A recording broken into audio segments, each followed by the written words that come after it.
So in order to expand upon what we were doing on Wednesday, I want to look at a series. One thinks of an item as part of a list, as part of a series, but mathematically, a series is a summation.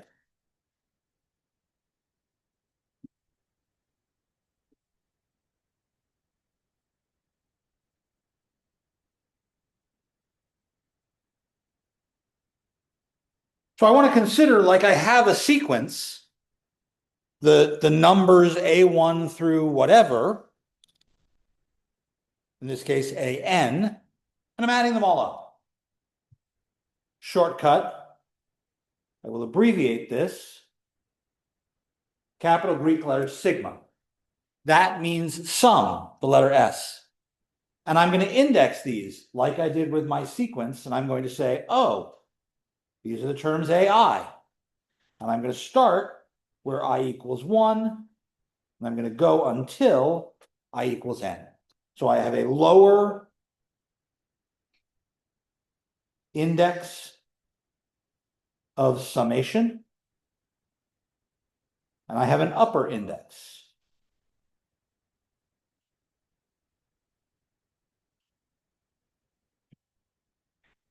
The index itself is that subscript I. It doesn't have to be I, it can be anything you want. I just need some loop variable. I can think of this like a loop. Okay, I'm a crappy programmer, so I'm going to write this in very bad pseudocode.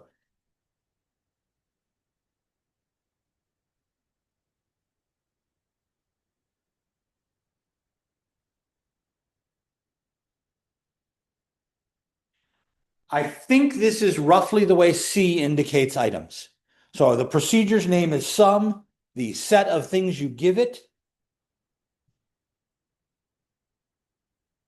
are A1 through AN. I'm just going to say numbers. Depending on the programming language, you may need to specify that these are integers or real numbers or precision, single precision, double precision, depending on the way the syntax of the language. I know in Pascal, you would have to say integers or precision, single precision or double precision. But I don't know about C because I've never written anything in that language. I start by declaring a value, total, to be 0. And then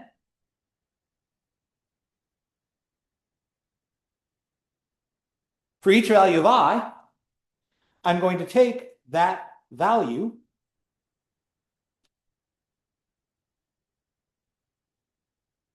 and add AI.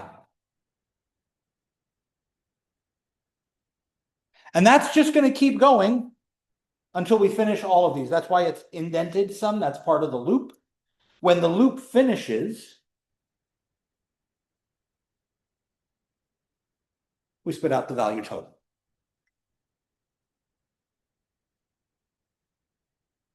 So I could do something like this.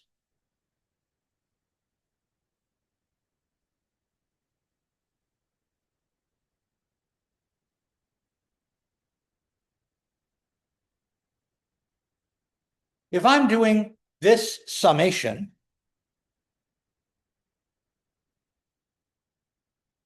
then I'm going to add 1 squared and 2 squared and 3 squared and so on until I get to my upper index, and I'm going to stop. Now, fortunately for me, this is an actually really easily calculated sum. 1 and 4 and 9 and 16 and 25. There, I know exactly what this value is.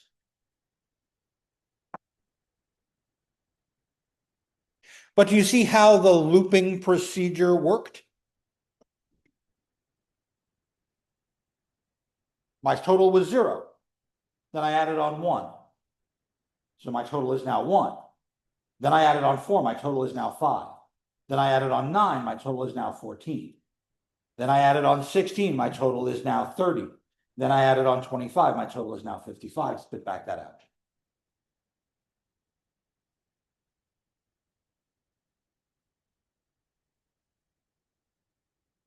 Questions?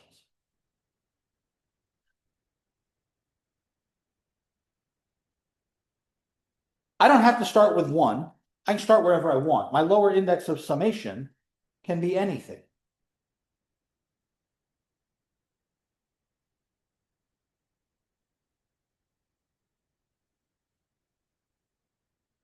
Even before I do any work, I look at this and I say, wait a minute, that looks really familiar.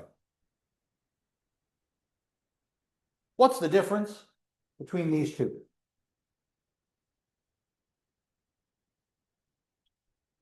This is a Calc 1 question in hiding.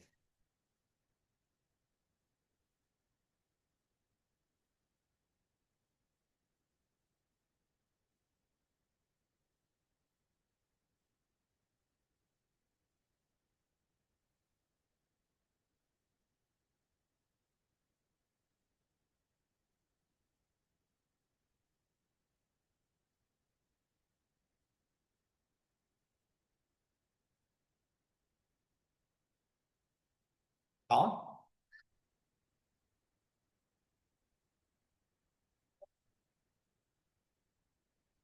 Well, yeah, the limits are different, but notice the bottom one goes from 0 to 4. The top one goes from 0 to 5, from 1 to 5, right? The bottom one is squared, the top one is squared.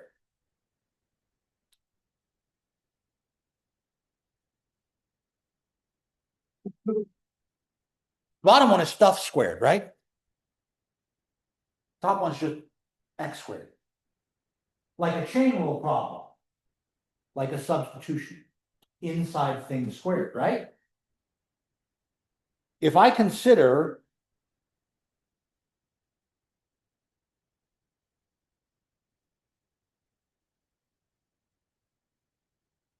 that as a substitution,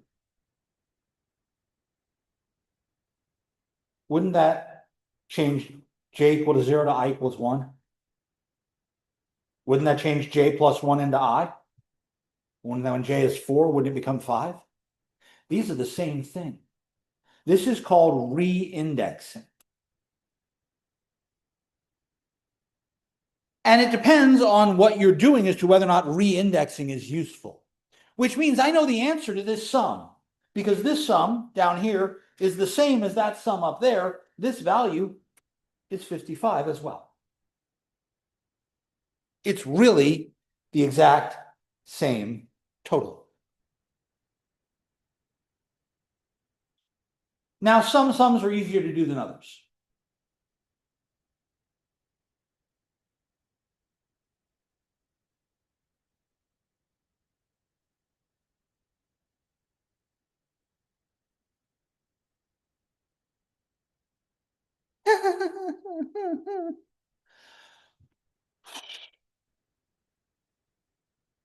One over 1 squared plus 1 over 2 squared plus 1 over 3 squared plus, oh my God, I'm going to be here forever.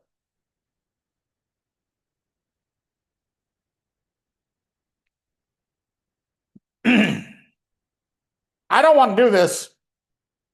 I'm pretty sure you don't want to do this either.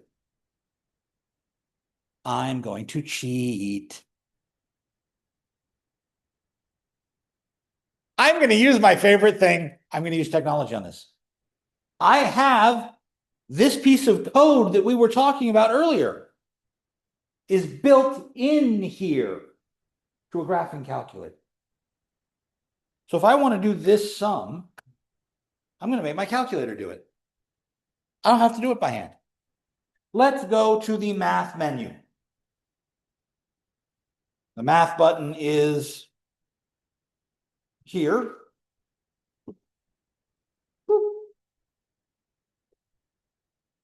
Bunch of options, right? Calculator's going to do stuff for me.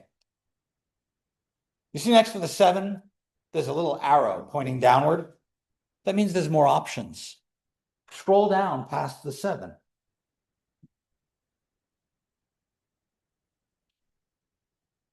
Ha ha! There's a summation. It even writes the little sigma next to it. Now, depending on which version of the software you have on your calculator, You may or may not see the same thing when you hit this button. When I hit this button, I see a sigma. If you instead see the word sum or the word summation, you should come talk to me at the end of class, because you have the older version. We need to look up the syntax for your calculator.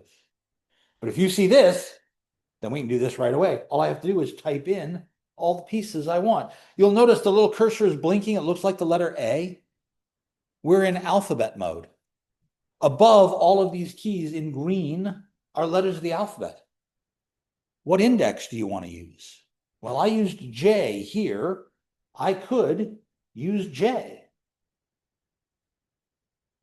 It even wrote it right down there. J equals from 1 up to 50. And then I move over by hitting enter, by moving over with the arrow.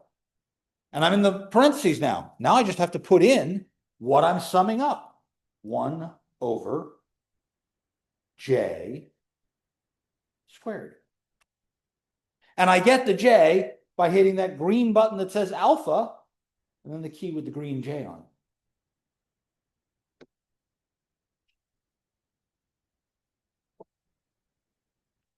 And then the calculator will think. So if you look up here in the upper right corner, once you hit enter, you'll see a little scrolling going on as it thinks for a second and adds up all the stuff.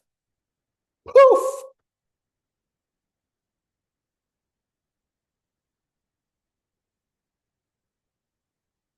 I could do it by hand. Take me probably 2 minutes, type everything in by hand, and hopefully I don't screw up my typing. And it works, but this is much easier. And if I'm just evaluating a simple series like this, that's convenient. By the way, if I want to go further, instead of going to 50, let's go to 500. I'll be here for a while, right? Calculator's going to take longer to think.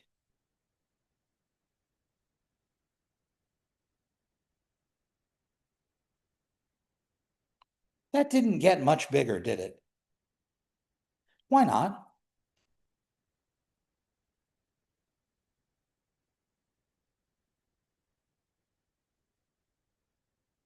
I added up 450 more numbers. Why didn't it get much bigger?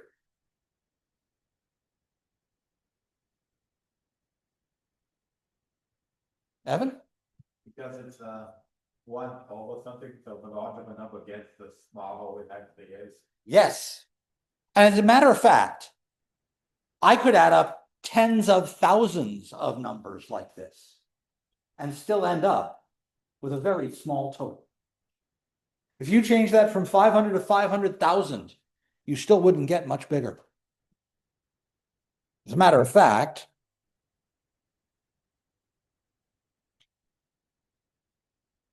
if you add up 100 million of these, or a billion of them, or if you did this sum going off to infinity, you wouldn't end up much bigger. That's Calc 2, people. But I like being able to sum up series, and I like the way I sum up series that are particularly straightforward in their terms. So here's a question for you.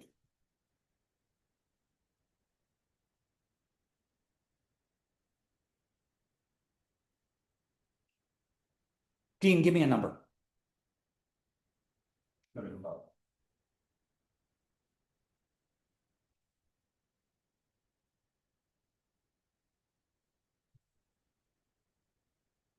What's this total? Don't do it on the calculator. Let's think about what this total should be.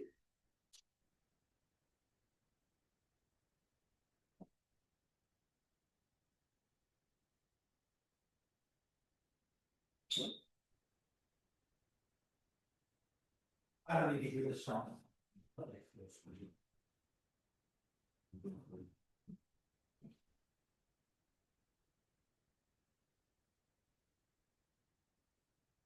If I expand this sum to look like that, One of the benefits I have is that each and every thing I'm adding is the same. It's 75, right? How many times is it going to show up?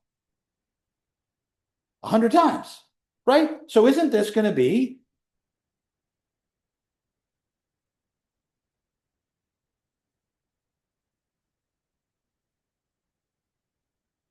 that?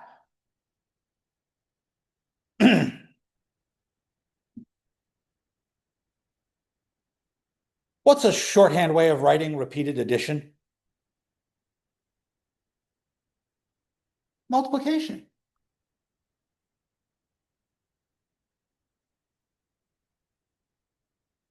That was easy.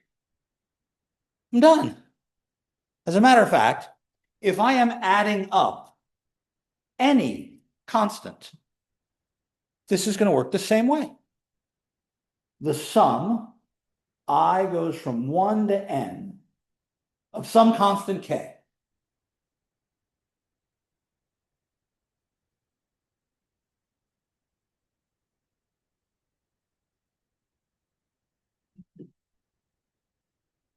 It's just n copies of k added together over and over and over, so I get n times k.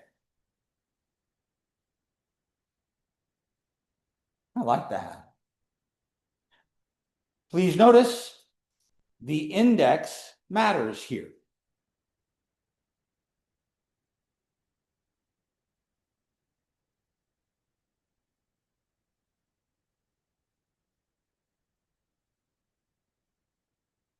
All I did was change the lower index. What happens? I get one more copy. I get this went from 1 to n. This is going to give me one more of them, the 0th copy.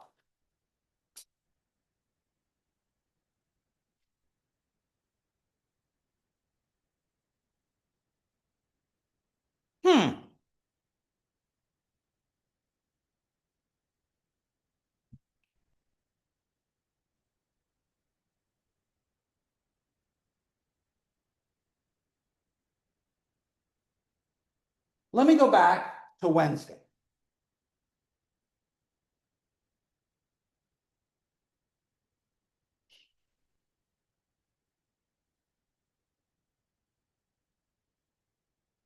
This is my triangular number. 1 plus 2 plus 3 plus ... up to n.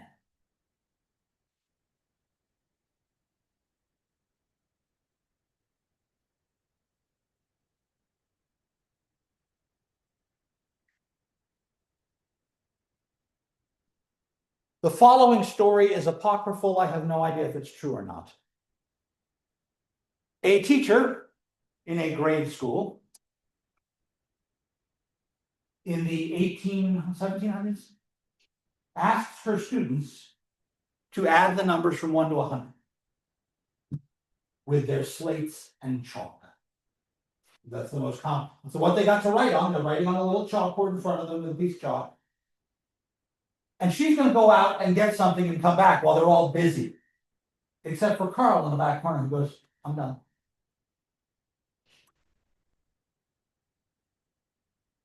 You're done, Carl? Well, pardon me, she would probably address him formally. You're done, Mr. Gauss? To which point Carl Friedrich Gauss goes, absolutely, ma'am. The numbers from 1 to 100 add up to 5,050. Well, that's correct. But how? What Carl did is he said, take a look at these two numbers. When you add them together, what do you get? Well, you get n plus 1, right? But you get the same thing if you add up those two numbers. And you get the same thing if you add up these two numbers. As a matter of fact, you're going to get the same thing for every pair of numbers, aren't you? You have n numbers in this list. If you have n numbers, you're going to have n over 2 pairs, and each one is going to add up to n plus 1.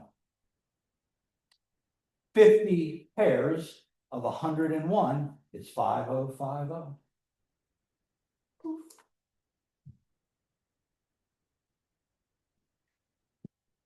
So this sum for our triangular numbers that we were using on Wednesday, remember I said if I only had a way to add up from 1 to n, well now I do. The sum from 1 to n of those numbers is n plus 1 over 2. Rumor has it that this was a grade school class. Carl Friedrich Gauss was like 7 or so when he figured this out. I have no idea if this is true or not, but it makes a great story. It turns out that these same sorts of patterns show up in a lot of series. There are formulas for the sums of squares.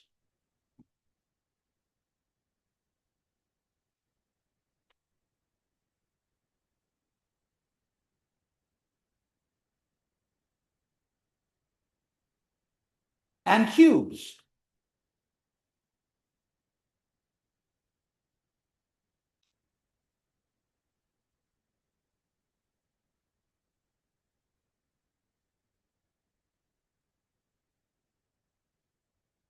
And more. Now, actually proving that these are the right formulas is a little bit beyond us at the moment. The first one was easy, but that's because I got lucky. The next two are a little harder.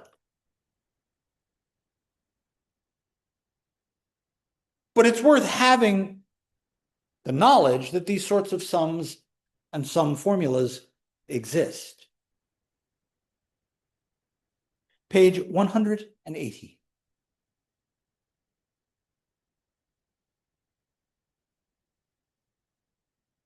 What we've just done are these three right here. Please notice they've multiplied this out. N squared, n plus 1 squared over 4 is the same thing as this. But that top one, this one, hey, wait a second. That looks awfully familiar. Where have I seen that before?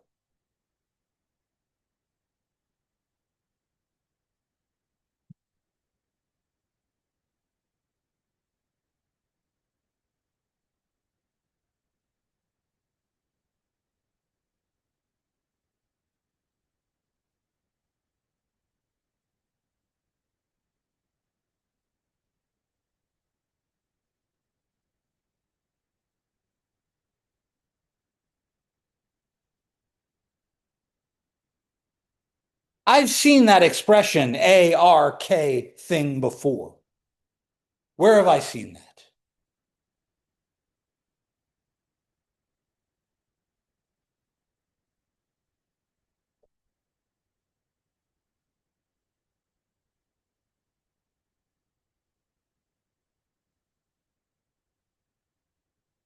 Wednesday. Where did I see something that looked like that on Wednesday?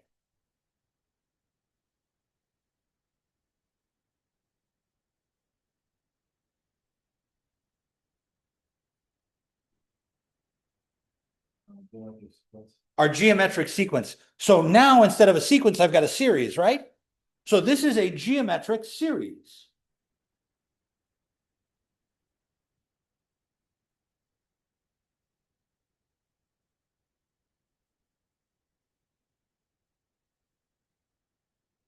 I would like to be able to add this up. There's one really, really, really easy case. The one really easy case is if R is equal to 1. Because what's 1 raised to any power? 1. So that means this would be A times 1, no matter what power I was using, right? That's the sum of A. I know what that is. We just wrote that down. If R equals 1, then we're getting the sum K equals 0 to N of A, which is N plus 1 copies of A. because it starts at 0, not at 1.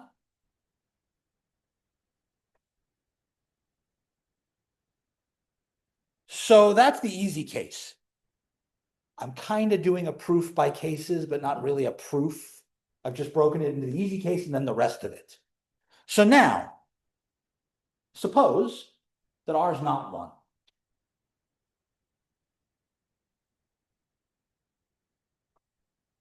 And let's look at this total. The sum, k goes from 0 to n of a r to the k. So that's a plus ar plus ar squared plus dot, dot, dot, dot, plus ar to the k minus 1 plus ar to the k. That's what that sum means.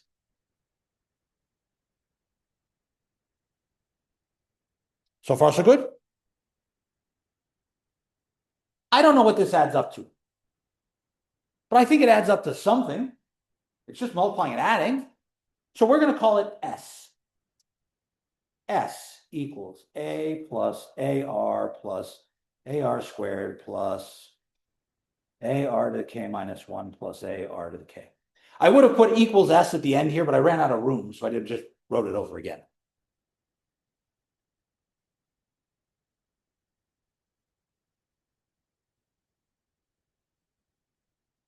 My goal is to find a nice closed form formula for S. So I'm going to with this for a bit. I wish I had been the person who came up with this idea, but someone back in Gauss's era, I'm pretty sure, actually came up with this trick. I'm going to multiply both sides of this equation by R. So if I have RS here, then on this right-hand side, everything gets multiplied by R. So this A becomes an AR. This AR becomes an AR squared. This AR becomes an AR cubed. This is going to get one more R, so it's going to be AR to the K. This gets one more R, so it's going to be AR to the K plus 1.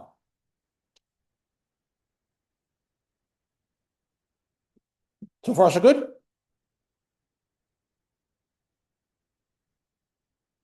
Take line 1 and subtract line 2. So on the left, I have S minus RS. What happens on the right?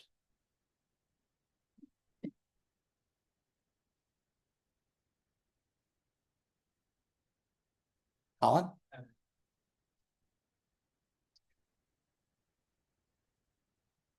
These cancel. These cancel.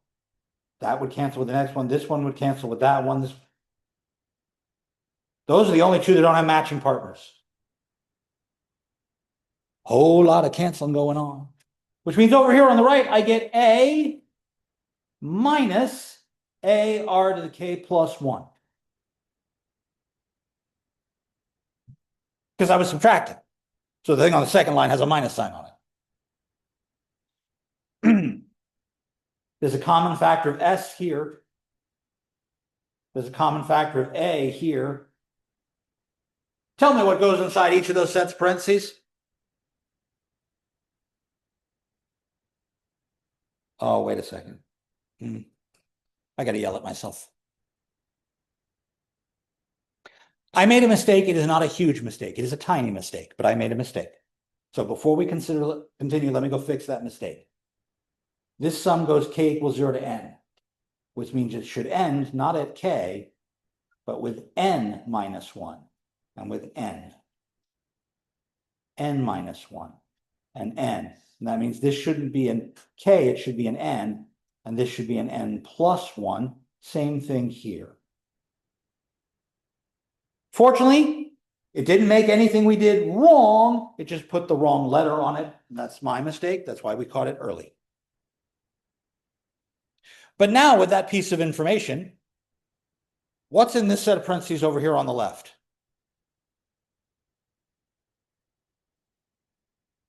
One minus R. And over here on the right?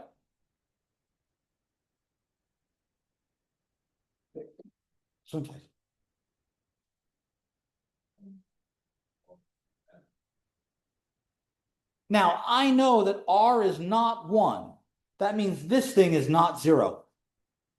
If it's not 0, I'm allowed to divide by it.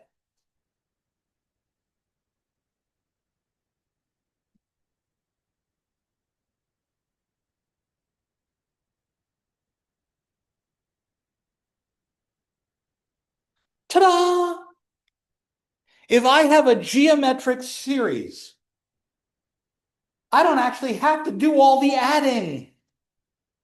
I can just jump right to this formula.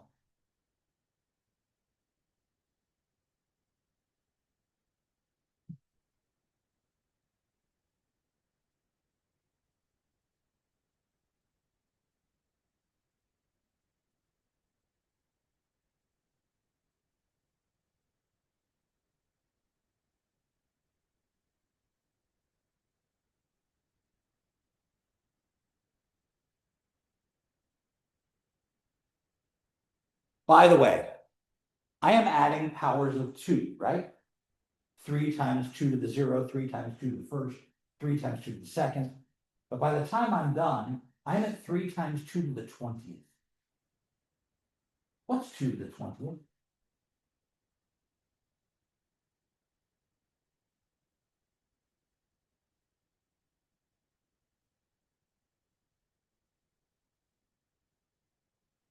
Go ahead, Dean. 1,048,566. Which is really huge, isn't it? I'm going to multiply that by 3, and I'm going to add all the others underneath it, right? This is going to give me a really big total. So, I don't want to do all the addition by hand. But if I go directly to this process, it is A is 3 and R is 2. So I say this is 3 times 1 minus 2 to the 21st over 1 minus 2. Please notice both the top and the bottom are negative, which means I'm going to get a positive answer, which makes sense, but it's going to be really big.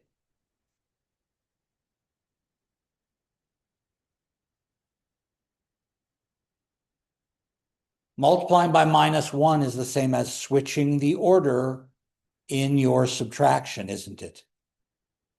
By the way, we could do that in the formula. We could go back up here and we could say A times R to the n plus 1 minus 1 over R minus 1, if you wanted to look at the formula that way. Then you don't have negative numbers on the bottom most of the time. This is gargantuan. But this also works for small numbers.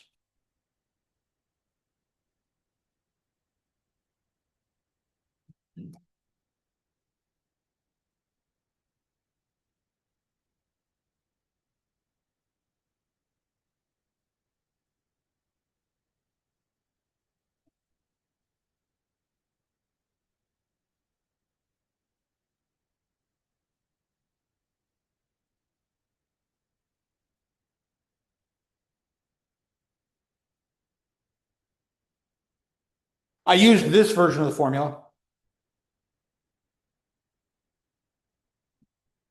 Notice this time the top is a negative number, the bottom is a negative number, because 1/2 raised to the 21st is really, really small.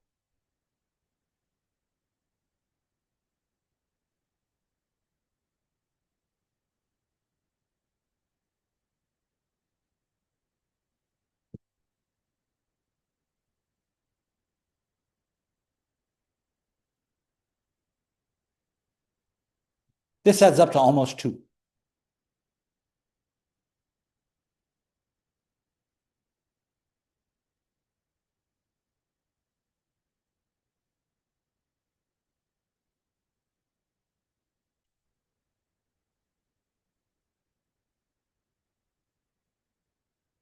Why did I get a negative answer instead of a positive answer? I promise there's a reason, and it's a typo, but there's a reason.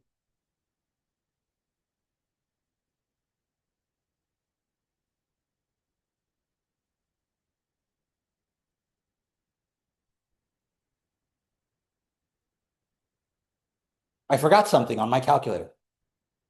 Tell me what I forgot. -5. 1/2 minus 1 is negative 0.5. I forgot the negative sign. So I got a negative answer instead of a positive answer. My up.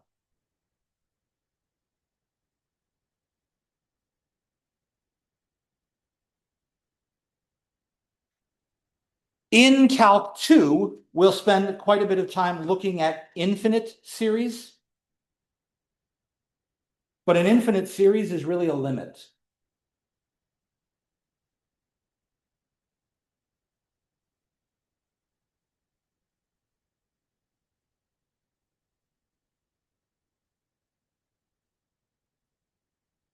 There are a couple of formulas in the textbook about infinite series.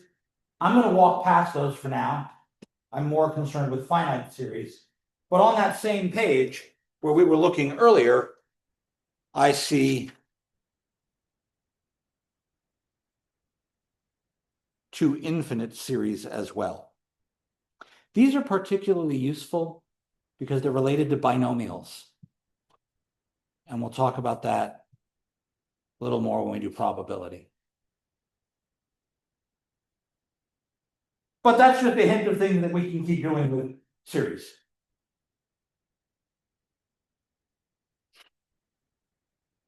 Questions?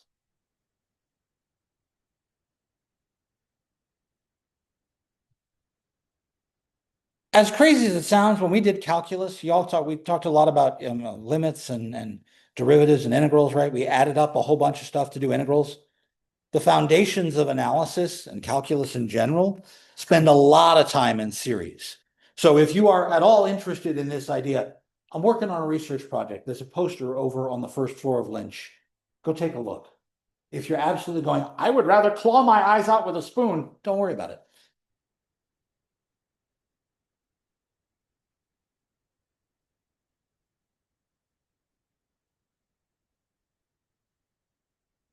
If I can do it once, I can do it more than once. What if I have two different indices?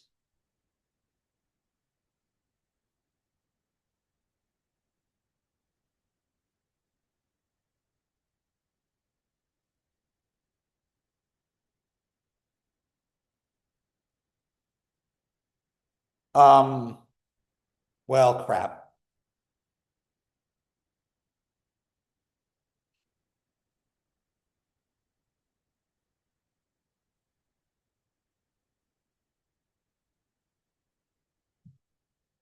This is a quantifier. The way we wrote that little piece of bad code earlier, for I equals 1 to n, that's a quantifier. It's not a universal, it's not an existential. It's, hey, while this is doing these values, let's keep track of things. This is just two quantifiers. That means it's one inside the scope of another. I could think of this as a nested loop.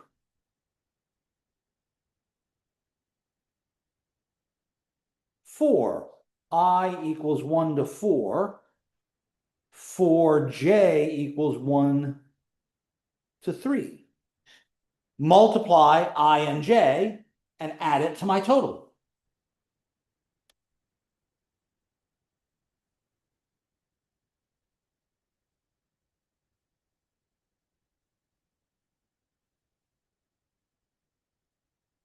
So it's not just one loop, it's two of them. So let's think about how we would go through those loops. I am a dumb computer. I do the first thing you tell me to in each instruction. So I start with I equals 1. Click. Now you tell me to take j and set it equal to 1. And then I add, multiply I, j, add to the total. So I start with I equals 1, j equals 1. And I multiply those together. But then I change j. I have to finish this loop before I can go back to this one. So now I is still 1, but j is 2. And then I is still 1, but j is 3. And then I is still 1, but j is 4. And then finally I finish, oh, no, wait a minute. I got to stop there. J only goes to 3, right? Since j goes to 3, I finally finished that inside loop. Jump back out. And now I goes up to 2. But j starts at 1. Then J goes to 2, but I is still 2. And then J goes to 3. And I finish the next layer for J. And then I move I up again. I is now 3. And 3 times 2. And 3 times 3. And now I finished the third pass. So I goes to 4.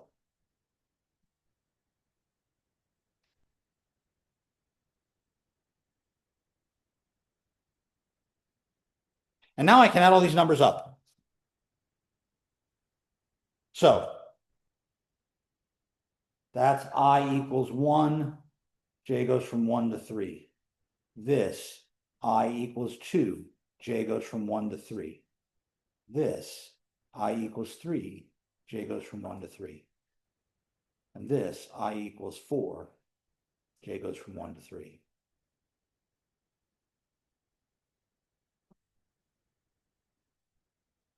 Oh, that's sneaky.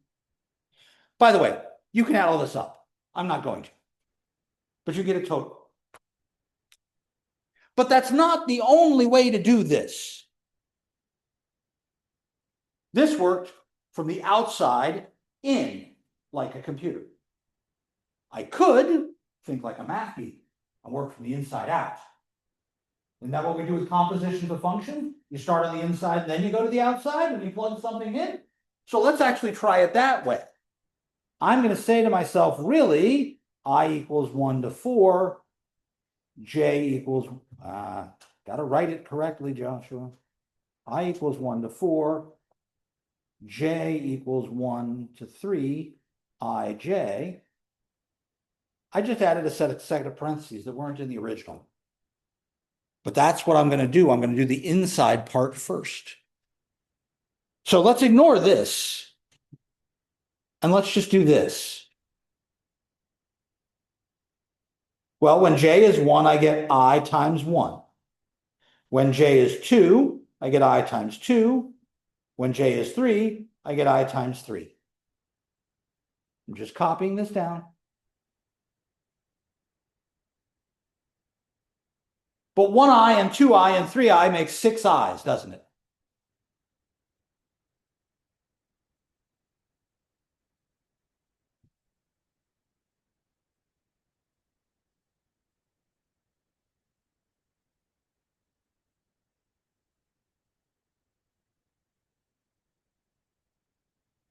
If I think of this as a giant set of addition, every piece in that's going to have a 6, isn't it? There'll be 6 times whatever the first value is, 6 times the second value, 6 times the third value, 6 times the fourth value, yes? So I can take all those 6's and factor them out.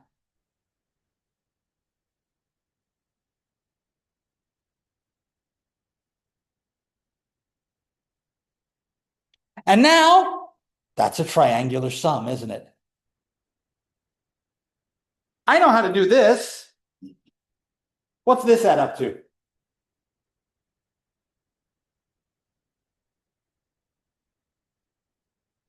Say again? It's 1I plus 2I plus 3. It's 1 plus, there's no I anymore, right?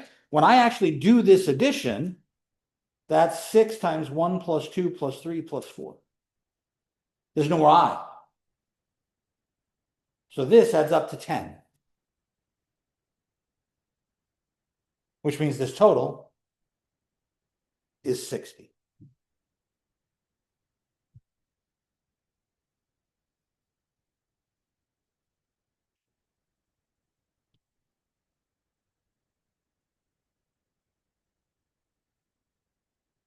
You ready for the sneaky part?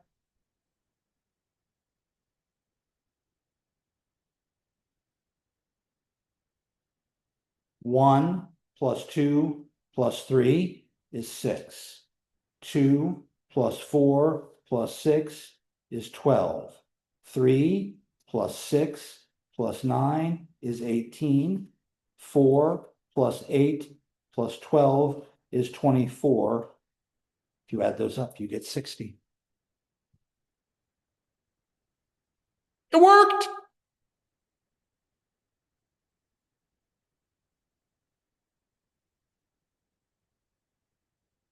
Now, I don't know which one you like better. I don't know which of those two made more sense to you. You can do whichever way you want. One of the nice things about sums is that when you're adding up finite piles of pieces, you can just about do them in any order you like. So that's the inside first, the outside first. As long as the indices are not related. Because I could have one index be part of the other sum. Sum. I goes from 1 to 3. Sum j goes from 1 to I.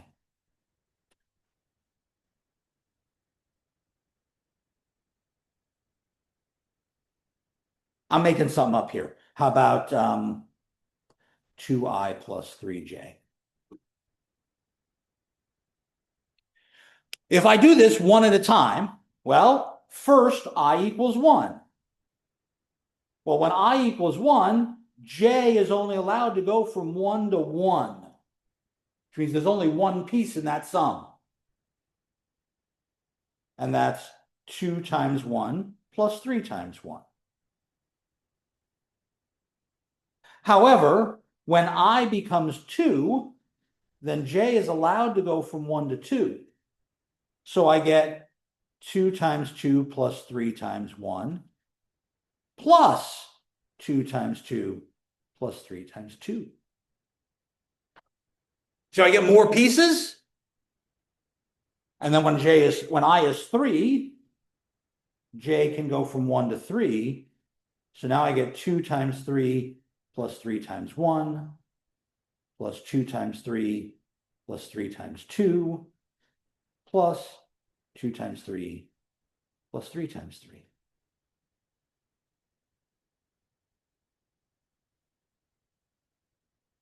Because the indices were not independent of each other, I can't do the inside without the outside. The second method where I try to put those other parentheses in, that's not going to work here. Because this upper limit is a variable, and that's messing with me.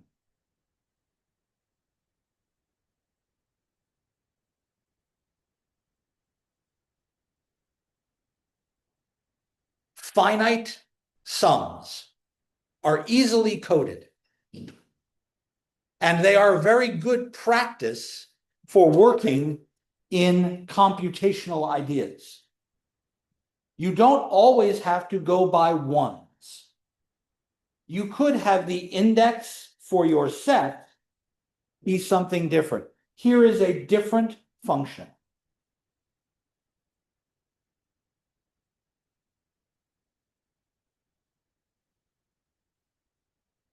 That's a sum.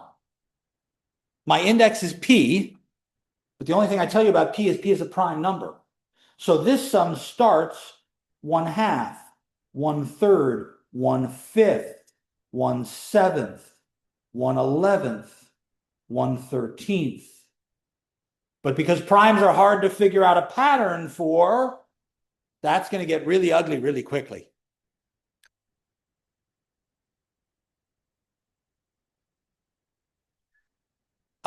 As an aside, just as we are doing finite large additions, we can also do products.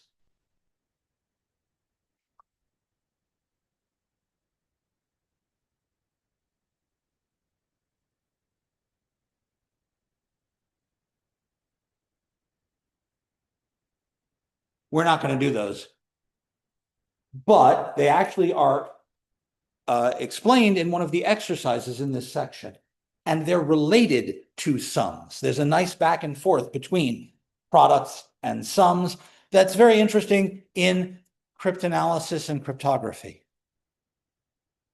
So I hope you all enjoy your break. When we get back, I'm going to make your minds melt because I'm going to talk about infinity. I'll see you all then.